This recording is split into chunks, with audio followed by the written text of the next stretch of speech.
Hi everyone, our Barcelona race weekend has come and gone. We're getting more settled into F3, especially being at a track our drivers have been familiar with for many years, and F2 had some really interesting strategy playing out in the feature. We'll kick it off with F3, this being their third round. We have some news to start off with. Those of you who actively want less fun in your life can skip to F2 using the timestamps. Ricardo Escoto has been booked to replace Brad Benavides in the AIX number 26 for Barcelona. He's currently racing in Indy next, and there are some calendar clashes with F3, so perhaps he'll be one of a few who'll rotate to take the seat. Based on his history, Escoto's not exactly going to be a title contender, but considering this was his first time out in the car, by the end of the weekend he was pretty much on pace with some of our drivers who've had much more F3 seat time.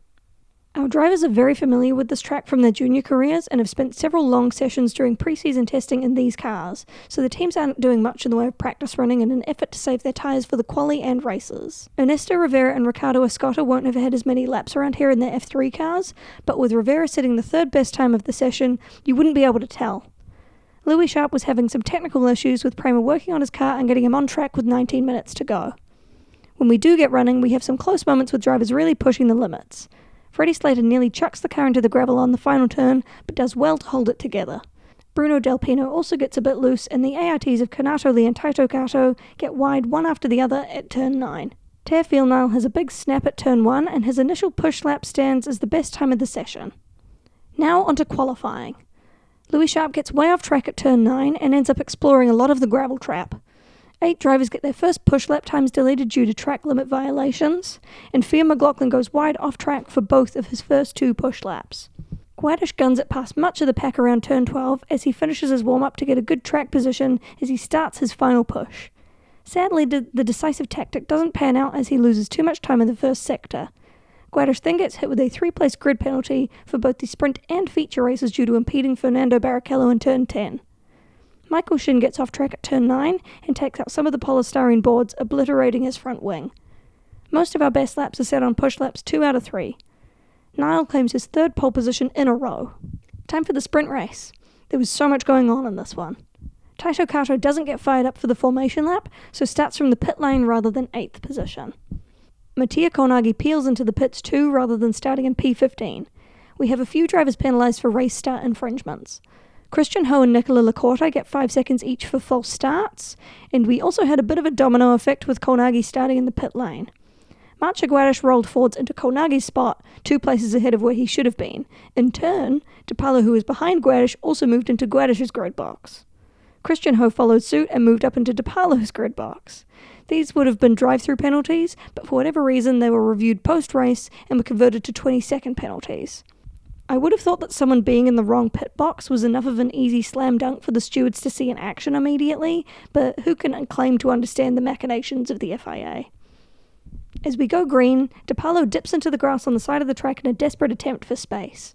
James Wharton makes a big move against G into turn 1 and ends up falling into the clutches of Freddie Slater where the 2 race wheel to wheel before Slater takes P2 at turns 4 and 5.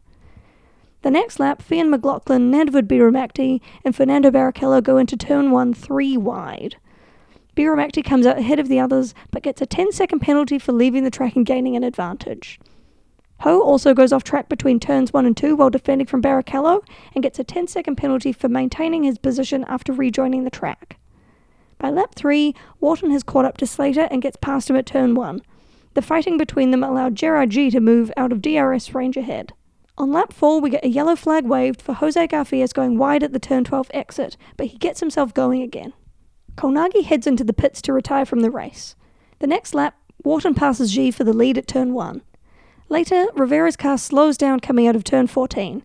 At the time, the stewards give Badoer a 10-second penalty, but after the race, Campos confirmed that Rivera's car was having electrical issues, which contributed to the massive difference in closing speeds, so the penalty was revoked. A yellow flag is called, but he manages to get fired again, only to come to rest on the unused part of the track inside turn 13. On lap 7, Slater passes G in turn 1 for second place just before a VSC is called to retrieve Rivera's car. The next time around, Prema called Garfias for a roll-through at the pit lane to force him a lap down and out of the way of Wharton at the front of the pack.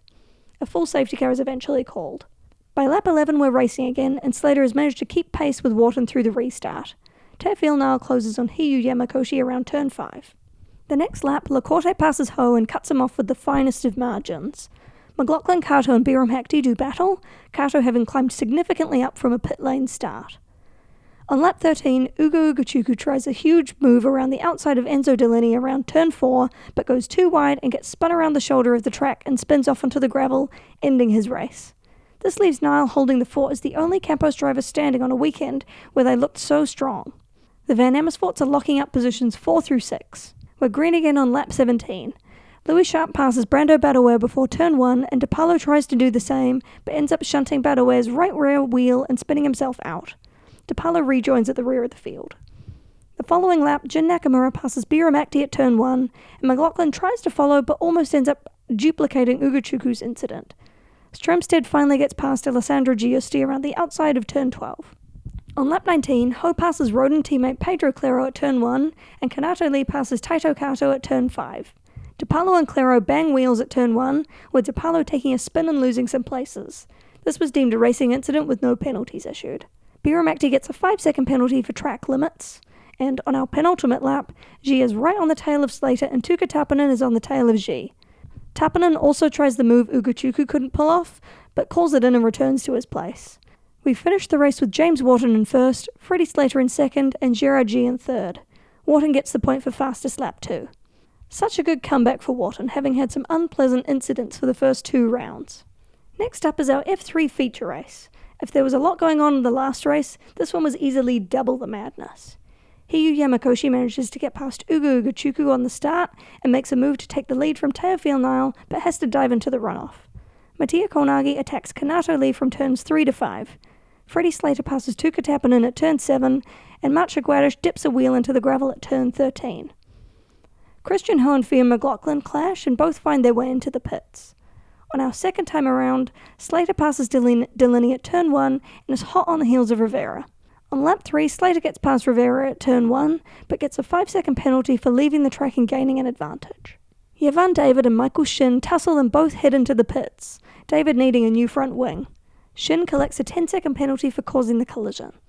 A VSC is called for the marshals to remove debris from the track. At the start of lap 4, Mattia Kolnagi and Alessandro Giusti go wheel to wheel from turns 1 through 4, and Pedro Claro dips a wheel into the gravel at turn 5. Louis Sharp uses the opportunity to get past him. A few laps later, we get a yellow flag for Dam's teammates Nandavud Biramhakti and Nicola Lacorte colliding at turn 10, as Lacorte tried to make a bold pass, rejoining the track on the inside after a jaunt in the grass. Biramhakti gets going again and joins at the rear of the field. Lacorte bounces over the gravel and parks up near a track exit, so the VSC that gets called is a quick one to roll his car behind the barrier.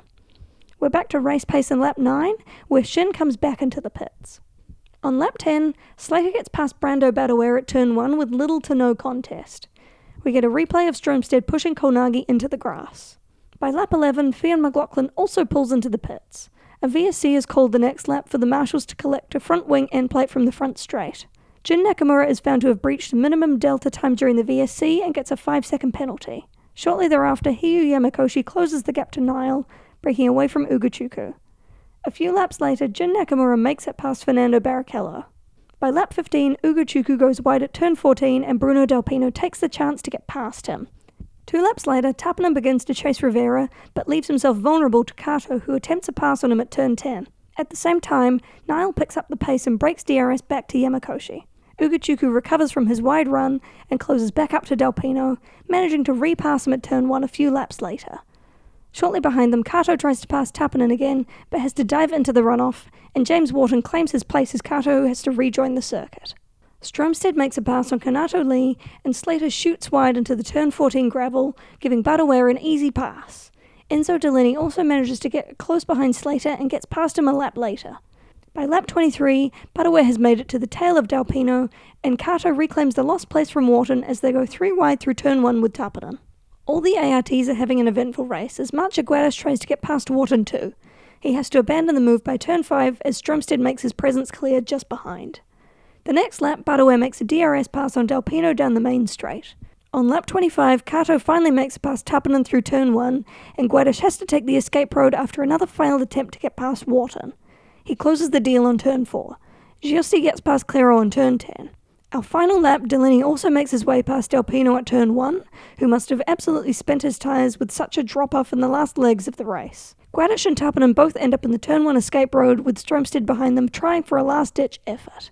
The race finishes with Niall claiming his first F3 win, Hiyu Yamakoshi getting a second, which likely doesn't make up for losing a first in Monaco the week earlier, and Ugo Ugachuku nets a hard-won third place. The last 6 laps or so of this one were mad. Getting into our passes for the weekend, Noah Stromstead had a great run through the field in both the sprint and feature races, and Jun Nakamura had similarly good charges, especially Nakamura following his poor qualifying result. F3 newbie Ricardo Escotto did a good job coming through his fellow rear of fielders, and Yevan David had a great run in the sprint race.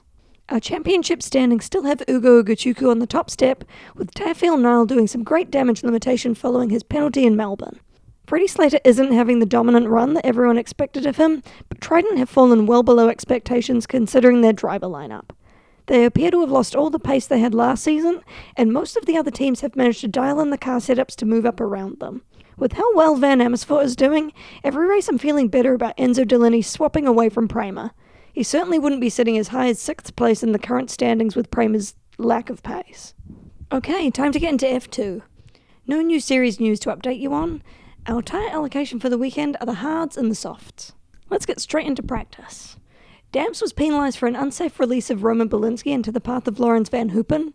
A €500 fine was issued to the team. As with F3, the drivers don't need to spend too much track time to dial in the best laps around here. We only go out for push laps from about 25 minutes in order to save the tyres for the competitive sessions. Gabriele Mini can't get the car straight up to turn 3 and gets a little into the gravel. Noel Leon pirouettes and parks on the gravel at turn 3 and we get a red flag. When we go green, we have just enough time for one decent push lap.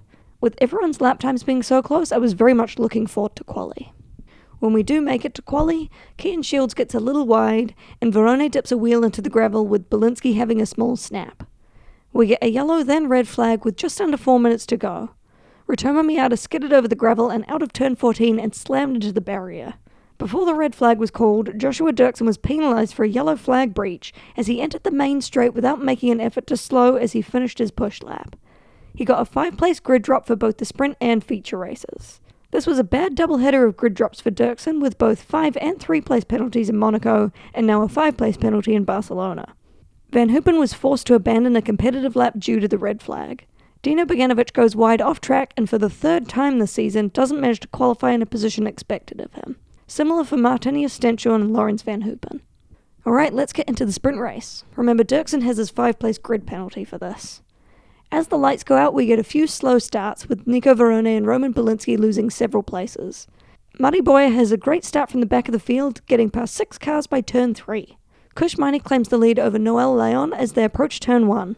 Soliver's made it past Colton Herter and tries a move on the outside of Leon through turn 3 but doesn't quite get it done.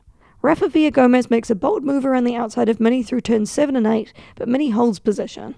Villagomez then has to defend from Kamara around turn 10. Martinius Stenchon mashes into the side of Dirksen, snapping off his own front wing end plate and shoving Dirksen into the gravel as we get a brief yellow flag. Dirksen manages to keep up the momentum and rejoin at the rear of the field. Stenchon gets a 10-second penalty for causing the collision. The next lap, Mini gets past Herter on the outside of turn 4. Taz and Trapuvizek makes an attempt to get past Varone at turn 10, but doesn't close the deal. By lap 3, Solov passes Leon at turn 1. Down the front straight, Varone loses a front wing end plate and it flies into the path of Olli Goethe, who blasts it into smithereens. A few laps later, Mini also passes Leon for turn 1, and we get a replay of Lawrence Van Hoopen skating over the turn 14 gravel. He joins at the rear of the field. On lap 13, Kamara begins to close the gap to Villagomez, knowing that fellow Ferrari Academy driver of Bogdanovic behind won't take any mercy on him if he gets within reach. A few laps later, Kamara tries to get past Villagomez at turn 1, but has to dodge into the runoff. Villagomez is penalised 5 seconds for making 4 track limits breaches. Kean Shields comes into the pits to discard a set of soft tyres and get hards installed, perhaps banking some data in preparation for the feature race tomorrow? By lap 17, Kamara finally gets the move done on the approach to turn 1 to pass Villagomez. Alex Dunn has a massive lock-up into turn 5, and Belinsky is also handed a 5-second penalty for going beyond track limits 4 times. The next time around, Bogdanovic passes Villagomez before turn 1. Dunn tries to follow but thinks better of it, saving his pass for turn 1 on the next lap. Further down the field, Trapuvizek passes Varone between turns 1 and 2. Belinsky gets a further 5-second penalty for a 5th track limits violation. On lap 20, Sebastian Montoya attempts a move on Varone around the outside of turn 1. The primers will just sometimes sneak up at the field without ever being shown on the broadcast, and then you get a jump scare of them fighting for the top 10 places. It's wild. There's really always something going on with the primers. He tries again the next time around, but Varone dodges into the runoff and stays ahead rather than returning the place. This gets him a 5-second penalty. Stenchon used the distraction as an opportunity to pass Montoya at turn 2, so Montoya somehow ends up worse off after all of that. Villagomez gets noted for a 5th track limits violation, getting a further 5-second penalty. On lap 23, it starts kicking off towards the front of the pack. Mini gets past Solov at turn 1, but just trims off his front wing end plate. Herta is following closely behind Solov through turn 3 and shoves his way past through turns 7 and 8 and starts hunting down Mini. Kamara is also gunning it towards Leon, appearing to have saved his tyres for a late run. On the final lap, Leon tries to get past Solov at turn 1, but doesn't get it completed. As the trio of Solov, Leon and Kamara roll around, they find Herta bouncing through the gravel, having gone off at turn 5. He joins the track as they approach, but drops behind Solov and Leon, managing to close the door ahead of Kamara as they head into turn 7. Across the line, Miney takes a dominant win, with Mini in second and Solov in third. Miney also takes home the fastest lap point. Alright, feature race time. And this one was a really interesting watch. Remember that Dirksen has that 5-place grid penalty. We had a full 50-50 split with the tyre strategy rather than the usual 4 or so drivers taking the gamble on the alt. Our hard tyre starters on the alt strat are Dirksen, Miney, Leon, Goethe, Solov, Van Hoopen, Fittipaldi, Belinsky, Boyer, Shields and Miata. Our soft tyre starters are Kamara, Dunn, Mini, Villagomez, Stenchon, Herta, Beganovic, Varone, Entrepuvizak, Montoya and Bennett. Goethe takes his usual dose of bad luck for the weekend as everyone else rolls off for the formation lap except him. As we go green, Dunn gets a better start ahead of Kamara, and Mini drops behind Solov and Villagomez. Varone takes a place off Herta on the outside of turn 3. We get a yellow flag called on the main straight as Goethe's car doesn't let him get much farther than the pit lane as he attempts to join the race. Foolish of him to think that he should be racing in a racing series. I think this means MP and Dams are both tied on the worst reliability so far. We get a safety car until lap 4. The soft runners start to pass Solov, our highest starter on the hard tyres. We get a replay of Bennett passing Miney down the front straight. Kamara tries and fails a pass on Dunn, and Stenchon, the first of our soft tyre starters, pits for his hards. We get a message on the broadcast from Invicta to Kamara telling him they want him to hold off pitting as long as they can in order to avoid him coming out muddled amongst the hard starters. Entrepuvizak has made it past Leon. On lap 12, Van Hoopen and Dirksen go dicing through turns 1 and 2, and Van Hoopen manages to take the place. Villagomez and Beganovic pit for their hard tyres. The next lap, Kamara continues to try to get past Dunn at turns 1 and 2, but by the end of the lap, Dunn, Varone and Herta all pull into the pits for hards. While Beganovic is still trying to get his hard tyres warmed up, Stenchon gets past with his 3-lap-old warm tyres. Kamara takes the opportunity in clear air to stretch his legs and pick up the pace, and Stenchon also makes it past Varone and Herta on their cold tyres. Mini and Montoya pit for their hard tyres on lap 15. Beganovic has finally got his tyres in the window and tries to reclaim his position from Stenchon, but evades into the turn 1 runoff. 2 laps later, Entrepuvizak pits for his hard tyres. Only Kamara and Bennett are left out on the old softs. Beganovic gets past Stenchon on the main straight. On lap 18, Dunn has to put in some work to get past Miata and gets past Fittipaldi next. Beganovic passes Shields. By lap 20, Fittipaldi is the first of our hard tyre starters to come in to swap for softs. Next lap, Belinsky goes wide into turn 14, and Dunn takes the chance to pass him, the next lap getting past Miney at turn 10. The same lap, Miney pits for his softs, and Kamara and Bennett come in to get rid of their ancient soft tyres. Kamara comes out of the pits behind Dunn, Mini, Villagomez and Beganovic. The next lap, Mini and Dunn make a beautiful sandwich pass simultaneously on either side of Dirksen through turn 10. Dirksen, Solov, Van Hoopen and Miata all pit for their soft tyres. Shields gets a 5-second penalty for 4 track limits violations. On lap 25, Solov passes Stenchon, the power of new soft tyres versus old hard ones. Kamara gets past Beganovic at turn 10, following it up with a pass on Villagomez down the main straight, leaving only Mini and Dunn ahead of him. We get a replay of a double pass from Van Hoopen at turn 12 on Montoya and Bennett.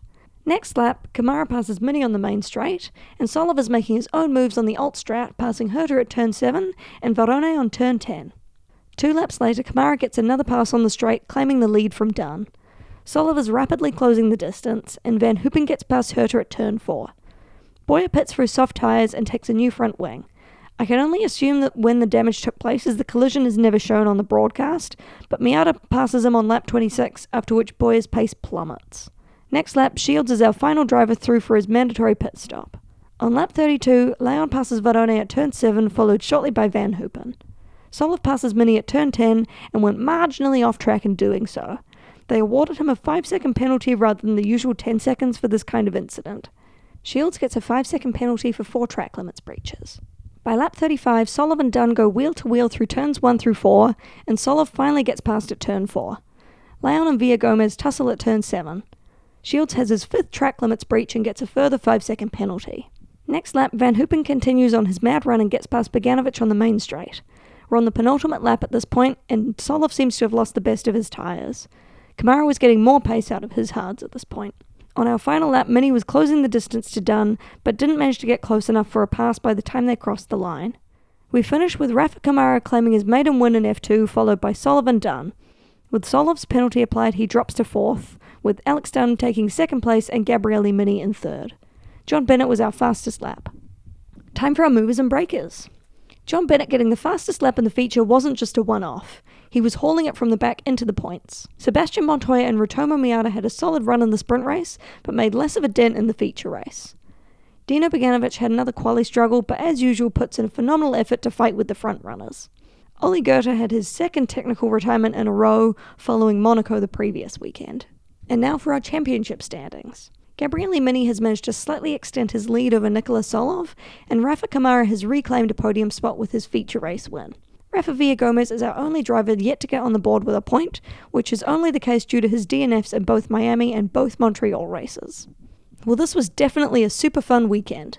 I love the 50-50 tyre strategy divide for the F2 feature rather than just a few drivers taking a gamble on the old. Next time we're at my favourite track on the calendar. There's never a boring race at Red Bull Ring. Please subscribe and I'll see you soon.